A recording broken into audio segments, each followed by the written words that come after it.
ขอบคุณค่ะ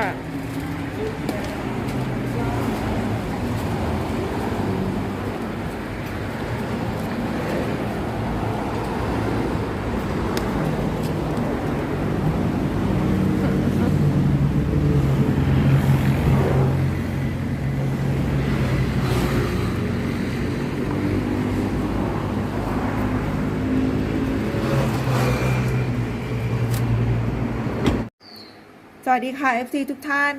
วันนี้แม่จะมาอัปเดตนะคะอาการของสายฟ้าพายุแล้วก็น้องทองนะคะแต่ตอนนี้เนี่ยแม่แพนกล้องมาที่ฟิล์มเอ็กซเรย์นะคะฟิล์มเอ็กซเรย์ตรงนี้เป็นฟิล์มเอ็กซเรย์ของสายฟ้านะคะคุณหมอได้ตรวจอาการเบื้องต้นทุกสิ่งอย่างแล้วนะคะทั้งตรวจเลือดทั้งเอ็กซเรย์ปอดนะคะของเด็กทั้ง2ตัวนะคะเจ้าทองเองเนี่ยไม่ได้เขาเรียกว่าไม่ได้เอ็กซเรย์ปอดนะคะไม่ได้ทำการเอ็กซเรย์แต่ว่ามีการตรวจเลือดเบื้องต้นนะคะเดี๋ยวแม่จะอธิบายไปทีละตัวเนาะเอาเป็นเอ็กซเรย์ของเจ้าสายฟ้าก่อนนะคะโดยรวมเนี่ยเอ็กซเรย์ก็กระดูกหรือว่าสรีระทางร่างกายเนี่ยก็ค่อนข้างไปในทางที่ดีนะคะก็คือว่าเขาเรียกว่าร่างกายปกติดีนะคะแต่นะคะแม่บอกก่อนเลยว่าแต่เด็ก2คนนี้มีปัญหาเรื่องของหัวใจนะคะหัวใจเต้นผิดจังหวะและถ้าคนสังเกตเห็นได้ชัดนะคะ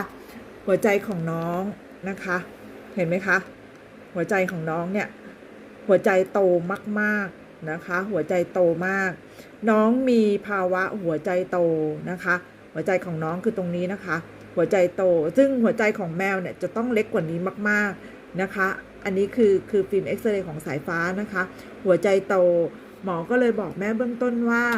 น้องอาจจะมีภาวะในเรื่องของหัวใจโตด้วยนะคะให้แม่ทำใจส่วนหนึ่งว่าน้องอาจจะมีอายุสั้นนะคะอาจจะมีการอายุสั้นจะต้องคอยดูเรื่องเกี่ยวกับการกินอยู่และดูแลพูดถึงเรื่องของการเล่นด้วยนะคะให้เล่นแค่พอเหนื่อยแล้วก็พักนะคะน้องจะมีอาการของการหายใจฮืดฮาดในเรื่องของระบบตรงนี้ด้วยร่วมด้วยนะคะทีนี้เดี๋ยวเราไปดูฟิล์มเอ็กซเรย์ของเจ้าสายฟ้ากันเนาะว่าจะเป็นแบบไหนยังไงนี่คือฟิล์มเอ็กซเรย์ของสายฟ้านะคะเดี๋ยวเรามาดูของพายุต่อนะคะค่ะและนี่ก็คือฟิล์มเอ็กซเรย์ของพายุนะคะฟิล์มเอ็กซเรย์ของพายุนะคะก็ลักษณะคล้ายกันหรือว่าเช่นเดียวกับสายฟ้านะคะลักษณะสรีระทางร่างกายบอดี้นะคะก็แข็งแรงสมบูรณ์ดีนะคะแต่หัวใจโตเช่นเดียวกันเห็นไหมคะหัวใจโตเช่นเดียวกันหัวใจน้องโตเหมือนกันนะคะเด็ก2คนนี้เกิดมามีภาวะพร่องทางระบบการหายใจนะคะแล้วก็หัวใจโตทั้งคู่นะคะอย่างที่คุณหมอบอกแม่ไปเบื้องต้นว่าให้ระวังเรื่องของการเล่นการกินอยู่หลับนอนและคอยฟังเสียงหัวใจแม่ถึงได้บอกว่าเด็ก2คนนี้ต้องนอนใกล้แม่ตลอดเวลาเพราะแม่จะฟังเสียงหัวใจฟังเสียงหายใจของเขานะคะเพราะแม่มีความรู้สึกว่าน้องผิดปกติแม่ก็เลยต้องเอามาแนบหูแล้วก็มานอนอยู่ด้วยกันนะคะเหมือนสัญชาตญาณของความเป็นแม่เนอะรู้ว่าลูกผิดปกติแบบไหนก็เลยจะต้องเอามาอยู่ใกล้ๆกันมานอนใกล้ๆกันมาฟังเสียงหัวใจแม่เหมือนรู้ตัวเองเนาะอันนี้คือเรื่องจริงนะแม่เหมือนรู้ตัวเองว่าเด็ก2คนนี้ผิดปกติจริงๆแต่ว่าโดยสัญชาตญาณตัวเองแล้วเนี่ยไม่รู้ว่ามันจริงหรือว่าเราคิดไปเองไงแม่ก็เลยตัดสินใจพาไปหาหมอนะคะแต่ในเรื่องของตาเนี่ยคุณหมอตานัดแม่ไว้แล้วนะคะคุณหมอตานัดแม่เนี่ยวันพฤหัสที่จะถึงนี้นะคะหมอตาโดยตรงนะคะแม่เบื้องต้นที่แม่พาไปเมื่อวานนี้ก็มีการตรวจนะคะเรื่องของร่างกายเรื่องของเลือดเรื่องของระบบการหายใจปอดนะคะ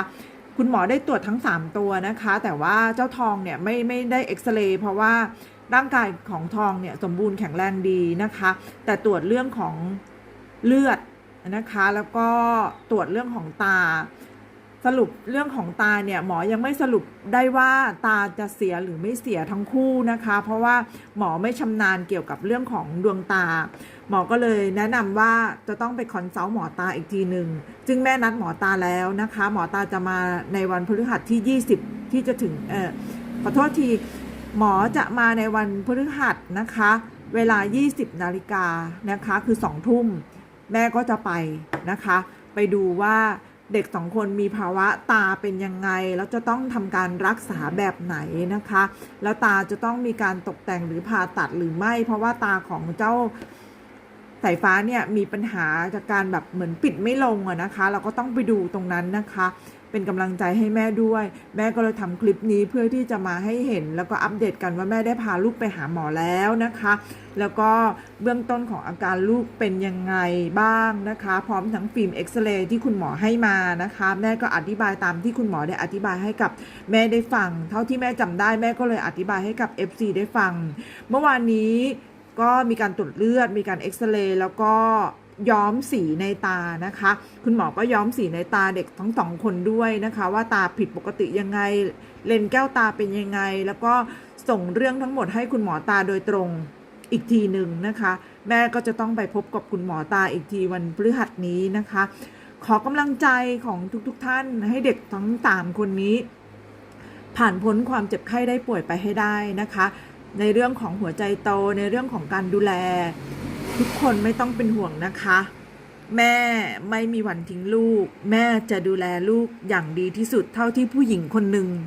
จะทำได้แม่ขอสัญญานะคะแม่จะไม่มีวันทิ้งเด็กๆเด็ดขาดนะคะขอบคุณทุกกำลังใจขอบคุณทุกความช่วยเหลือขอบคุณ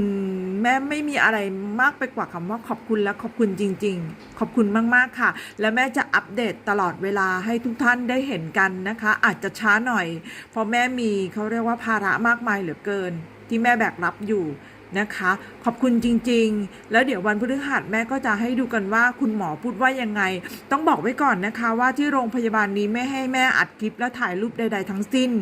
แม่ทำได้เพียงแต่เขาเรียกว่าขอฟิล์มเอ็กซเรย์มา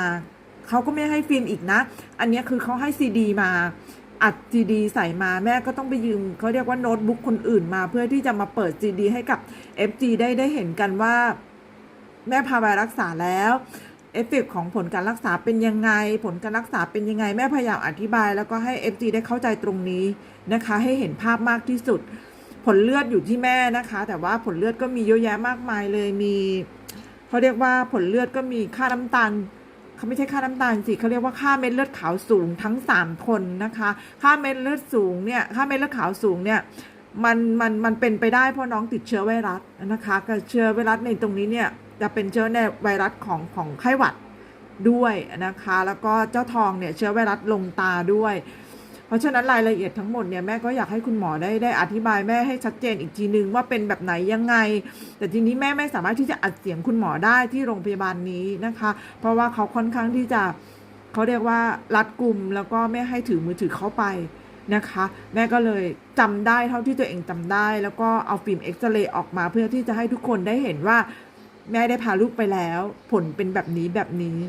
เป็นกำลังใจให้แม่ด้วยทุกท่านนะคะขอบคุณค่ะสวัสดีค่ะ